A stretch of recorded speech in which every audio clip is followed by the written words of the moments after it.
In our first Back to Basics video, we're taking a look at the bodyweight lunge. Now, this is one of the fundamental exercises for building both bodyweight strength and improving balance. The problem with the bodyweight lunge, when we see it in a gym, is people are often doing it wrong. Alright, oftentimes people are loading it up with weight, and using inappropriate progressions when, we end up getting knee problems or, lower back problems. And with this video, we're just going to show you a couple form tips to help to direct the lunge, the force of the lunge into the right places and progress it for both balance and muscle tone.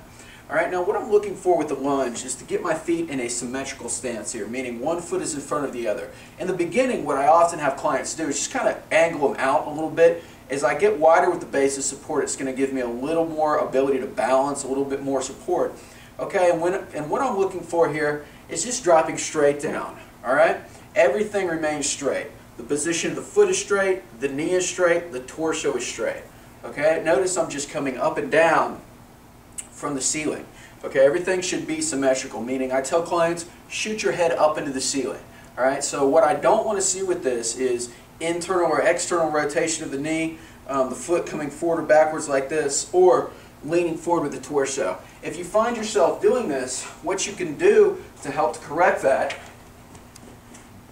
just getting a pad here, is you can just stack up another pad to just kind of give yourself a little target, a little better target to come down to. Again, with this, I'm limiting the range of motion so I can just get down a little bit better. Okay, once again, the main keys here are pressing through the heel and coming back up.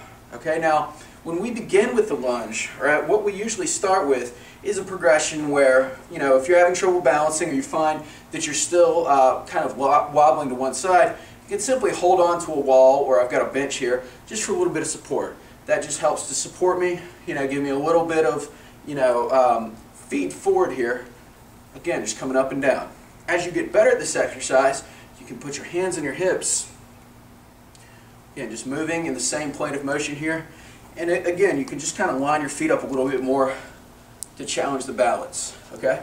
Now, another question I often get with the lunge is, how do we make this more of a front of the leg exercise versus a back of the leg exercise?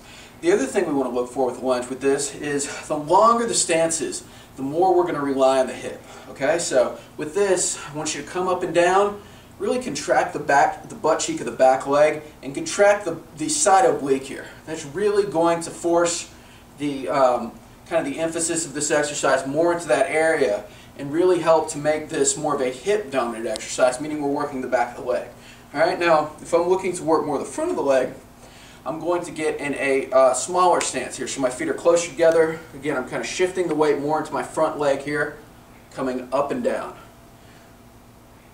Okay, now progression to the lunge, for balance purposes, is to simply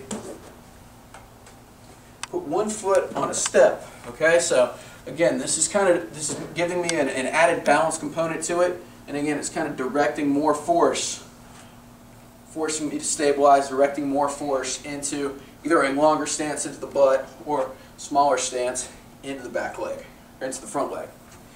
Now, the most important form tips with the lunge, with all lower body exercises, shifting weight into the back of the heel in the midfoot, meaning I don't want to see you coming forward onto your toes, watching the position of the front knee. Okay, so if you see yourself internally rotating, I want you to think pushing the knee out, okay, and coming straight up and down.